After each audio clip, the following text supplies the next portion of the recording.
Hi everyone, my name is Mikaela and I was a Hemispheres teacher from 2014 to 2018. After graduating, I now work at an organization called JPAL. This is a global research center based at MIT in Boston, working to reduce poverty by ensuring that policy is informed by scientific evidence. I'm so excited to be back this summer as a virtual teacher for the Hemispheres Summer Series. Today, we're going to be making sense of all the buzz around Universal Basic Income, or UBI for short. I'll give some brief background into what it is, unpack some of the debate around it, and discuss why it's so important today. After this video, you'll understand what UBI is and why everyone's talking about it now. So remember when entrepreneur Andrew Yang exploded into the political scene, making presidential debate stages and surpassing career politicians in the race for the Democratic presidential nomination? His popularity, in part, came from his radical campaign promise on universal basic income. His plan, titled the Freedom Dividend, guaranteed payments of $1,000 per month, or $12,000 over the year, to all U.S. citizens over the age of 18. And as you know, this platform drew both passionate supporters and detractors to his campaign and to this idea. So while Andrew Yang's presidential campaign is now over, the idea of UBI is alive and well. Recently, Senators Bernie Sanders, Kamala Harris, and Ed Markey are sponsoring a bill called the Monthly Economic Crisis Support Act. This would provide $2,000 a month to people until the coronavirus pandemic is over. Families with children would also get even more under this bill. While this bill has a long uphill battle in Congress, it's remarkable that more and more people are even embracing UBI.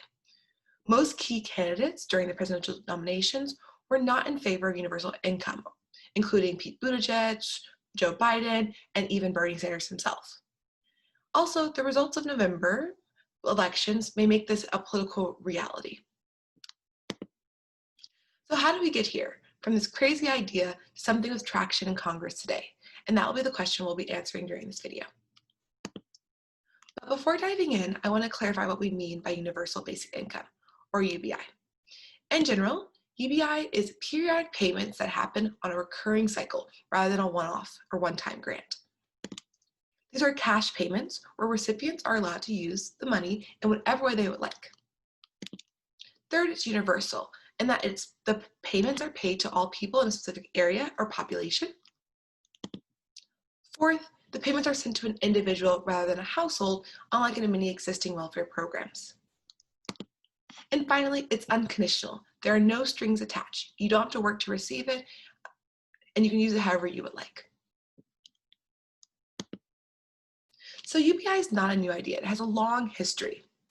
The idea of guaranteeing every citizen an income from the government was first recorded during the Renaissance. Ancestors of the UBI were discussed by likes of Thomas Paine in 1797, pictured on the slide here, in the form of lump sums granted to all citizens at adulthood. Likewise, Martin Luther King Jr. advocated for guaranteed income. In 1967, King said, "I'm now convinced that the simplest approach will prove to be the most effective. The solution to poverty is to abolish it directly by now widely discussed measure, the guaranteed income." Likewise, in the 70s, feminists, including the Wages for Housework movement, discussed an income that was separate from work as a way to weaken the prominence of male breadwinners model. So this is not an idea championed by people on the left. Conservative libertarians such as Milton Friedman, a famous economist, have defended similar UBI approaches as a way of reducing state bureaucracy and welfare programs. And more recently, tech entrepreneurs like Mark Zuckerberg and Jack Dorsey have advocated for UBI to address future job loss due to automation and technological innovation. And finally, it's important to note that this is not just an idea, but it nearly became a reality. So in the 1970s, the US and Canada conducted a negative income tax pilots, which are similar to UBI, in 5 regions. And Congress under President Nixon nearly passed a law implementing basic income. However, these pilots movements were inconclusive and political moment passed them.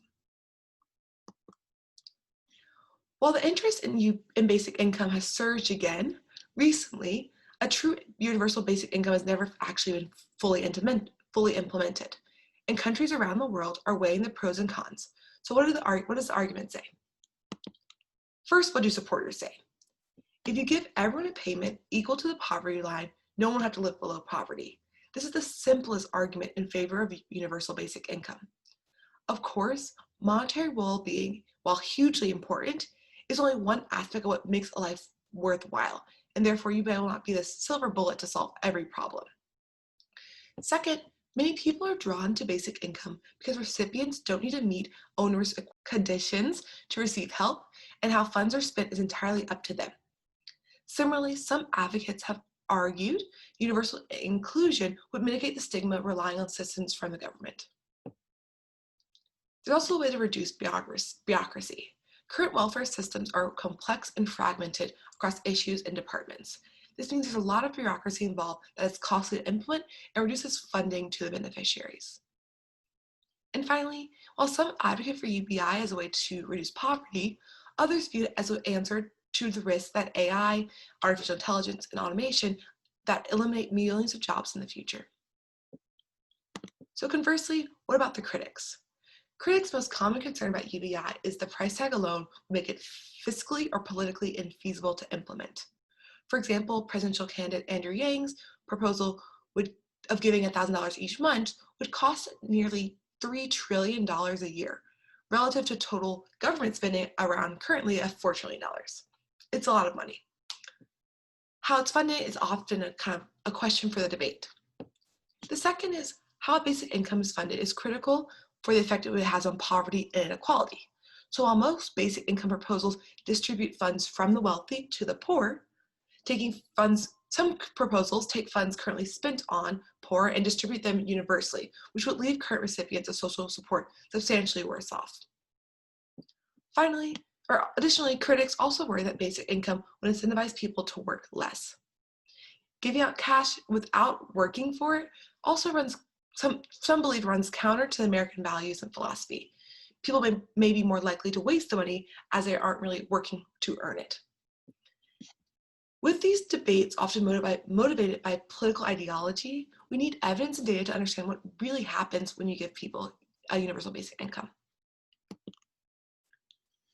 So what do we already know about this topic?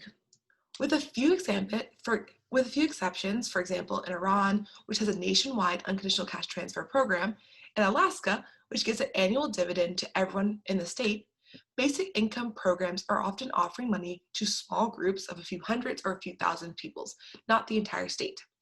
In other words, they offer basic income, but not universal basic income.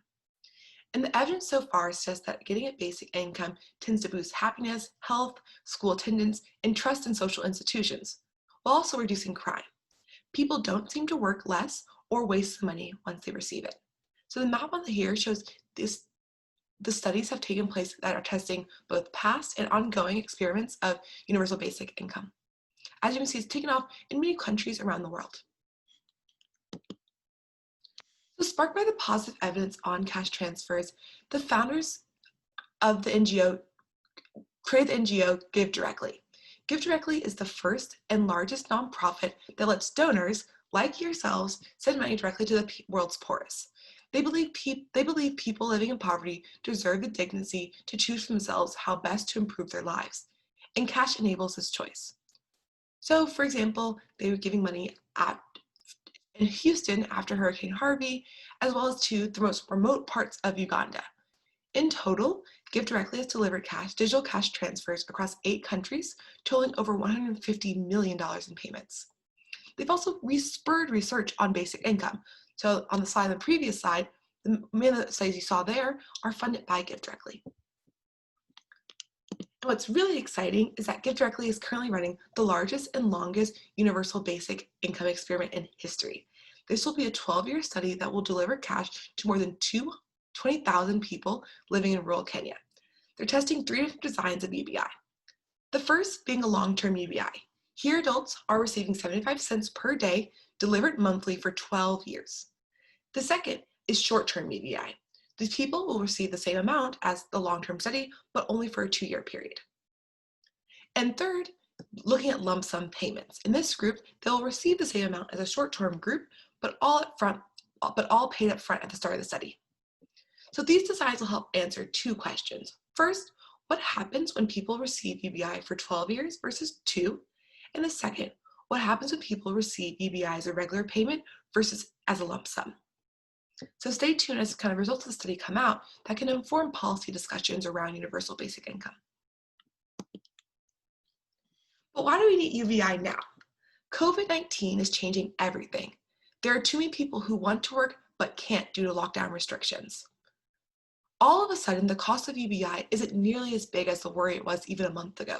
So as you can see, there are many news articles showing how universal basic income has been growing in popularity within the United States and around the world. Governments are now spending lots of money to keep families out of poverty, business from closing, and the economy from collapsing. And now more than ever, universal basic income seems like the good option. And as shown by these headlines, the pandemic is making UBI, or some form of it, a reality. Indeed, many countries are now implementing UBI in light of the pandemic. So on June 15th of this year, spurred by the coronavirus and the economic fallout, Spain launched a website offering monthly payments of $1,145 to the nation's poorest families. The program will support 850,000 households, making this one of the largest tests of UBI to date. Though this is important to note that it's not a universal transfer, as it only targets families under a certain income. Likewise, in Togo, the government here is looking at a program for informal workers. Informal workers above the age of 18 who have a valid voter's ID and can prove that they've lost their income due to COVID-19 are now eligible to receive benefits from this program. Female beneficiaries will receive or are receiving $21 per month, and male beneficiaries receive $17 per month. So far, 1.3 million people have registered for the program, and the government has sent money to more than 500,000. And perhaps the most radical, Tuvalu is implementing a true universal basic income. It's giving all of its citizens, nearly 12,000 people, $40 each month for the duration of the crisis. So thanks for watching today's video. I hope it helps you make sense of universal basic income. As you've seen, this is increasingly important as the ongoing pandemic and the economic consequences.